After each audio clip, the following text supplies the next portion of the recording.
ಮಸೀದಿ ಕಮಿಟಿ ರಚನೆ ವಿಚಾರವಾಗಿ ಗಲಾಟೆ ನಡೆದಿದೆ. ಒಂದೇ ಸಮುದಾಯದ ಎರಡು ಗುಂಪುಗಳ ನಡುವೆ ಗಲಾಟೆ ನಡೆದಿರತಕ್ಕಂಥದ್ದು ಗಂಗಾವತಿಯಲ್ಲಿ ನಡೆದಿರುವಂತಹ ಘಟನೆ ಇದು.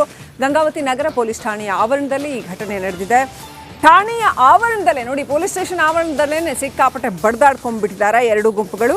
ಮರ್ಕಾಸ್ ಮಸೀದಿ ಕಮಿಟಿ ರಚನೆ ಕುರಿತಾಗಿ ಆಗಿರ್ತಕ್ಕಂಥ ಗಲಾಟೆ, ಗುಂಪು ಚದುರಿಸಿ ಹಲವರನ್ನ ಪೊಲೀಸರು ವಶಕ್ಕೆ ಪಡೆದಿದ್ದಾರೆ.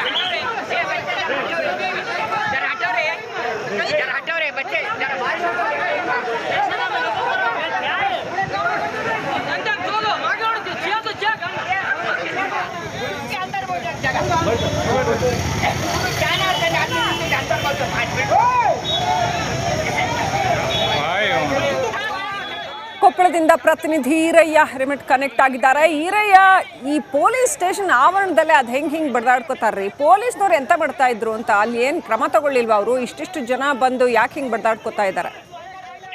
ನಿಜಕ್ಕೂ ಶ್ರೀಲಕ್ಷ್ಮಿ, ಏನಂತಂದ್ರೆ ಇದು ಗಂಗಾವತಿ ನಗರದ ಏನು ಕಿಲ್ಲಾ ಇರುವಂತ ಏನು ಮರ್ಕಾಸ್ ಮಸೀದಿ ಏನಿದೆ, ಈ ಮರ್ಕಾಸ್ ಮಸೀದಿಯ ಒಂದು ಕಮಿಟಿ ರಚನೆ ವಿಚಾರವಾಗಿ ಅಂದ್ರೆ ನಿನ್ನೆ ದಿನಾನೇ ಒಂದು ಸಣ್ಣ ಪುಟ್ಟ ಗಲಾಟೆ ಆಗಿರುತ್ತೆ. ಈ ಒಂದು ಗಲಾಟೆ ವಿಚಾರವಾಗಿ ಅಲ್ಲಿರುವಂತ ಕೆಲವು ಯುವಕರು ಏನು ಗಂಗಾವತಿ ಸ್ಟೇಷನ್ ನಲ್ಲಿ ಬಂದು ಒಂದು ದೂರನ್ನ ಕೊಡ್ಲಿಕ್ಕೆ ಮುಂದಾಗಿರ್ತಾರೆ. ಈ ಏನು ದೂರನ್ನ ಕೊಡ್ಲಿಕ್ಕೆ ಬಂದಂತ ಯುವಕರ ಏನು ವಿರುದ್ಧವಂತ ಒಂದು ಗುಂಪು ಏನಿದೆ, ಆ ಗುಂಪು ಕೂಡ ಇದೇ ಒಂದು ಸಂದರ್ಭದಲ್ಲಿ ಗಂಗಾವತಿ ಪೊಲೀಸ್ ಸ್ಟೇಷನ್ ಬರುತ್ತೆ. ಈ ಒಂದು ಸಂದರ್ಭದಲ್ಲಿ ಎರಡೂ ಗುಂಪುಗಳು ಒಂದು ಎದುರು ಬದಲಾದಂತ ಸಂದರ್ಭದಲ್ಲಿ ಈ ಒಂದು ನೂಕಾಟ ತಳಾಟ ಮೊದಲಿಗೆ ನಡೆದು ನಂತರ ಏನಾಗ್ತದೆ, ಎರಡು ಗುಂಪಿನವರು ನನ್ನ ನೆಲದ ಭಾಷೆಯು ದೂರ ಬಲು ದೂರ, ಈ ಮನಕಂತೂ ದಾರಿ ತೋರುತ್ತಿದೆ, ಆ ಭಾಷೆಯದೇ ಬೆಳಕು ಬೆಳಕುವ ಬೆಳಕು ಬೆಳಕುವ. ದೂರ ಎಷ್ಟೇ ಹೋಗಿ ಈ ಭಾಷೆಯಿಂದ ದೂರವಾಗಲಾರಿರಿ. ವಿಮಲ್, ನಮ್ಮ ಭಾಷೆ ಕೇಸರಿ. ಪರಸ್ಪರವಾಗಿ ಬಡದಾಡ್ಕೊಂಡಿದ್ದಾರೆ. ಅದು ಏನಂದ್ರೆ ಪೊಲೀಸ್ ಠಾಣೆಗೆ ದೂರು ಕೊಡಲು ಬಂದವರೇ ಒಂದು ರೀತಿ ರಣಾಂಗಣವಾಗಿ ಪರಿಣಮಿಸಿ ಬಿಟ್ಟಿತ್ತು ಈಗ ಒಂದು ಗಂಗಾವತಿ ಪೊಲೀಸ್ ಠಾಣೆ ಅಂತ ಹೇಳ್ಬೋದು. ಈ ಸಂದರ್ಭದಲ್ಲಿ ಹಲವಾರು ದಿವಸ ಪೊಲೀಸ್ ಸಿಬ್ಬಂದಿಗಳು ಅಲ್ಲಿದ್ರು ಕೂಡ ಸಾಕಷ್ಟು ಈ ಒಂದು ಏನು ಗಲಾಟೆಯನ್ನ ನಿಯಂತ್ರಣಕ್ಕೆ ತರೋದಕ್ಕೆ ಸಾಕಷ್ಟು ಒಂದು ಹರತಾರತವನ್ನೇ ಇಲ್ಲಿರುವಂತ ಗಂಗಾವತಿ ಪೊಲೀಸರು ಪಟ್ಟರು.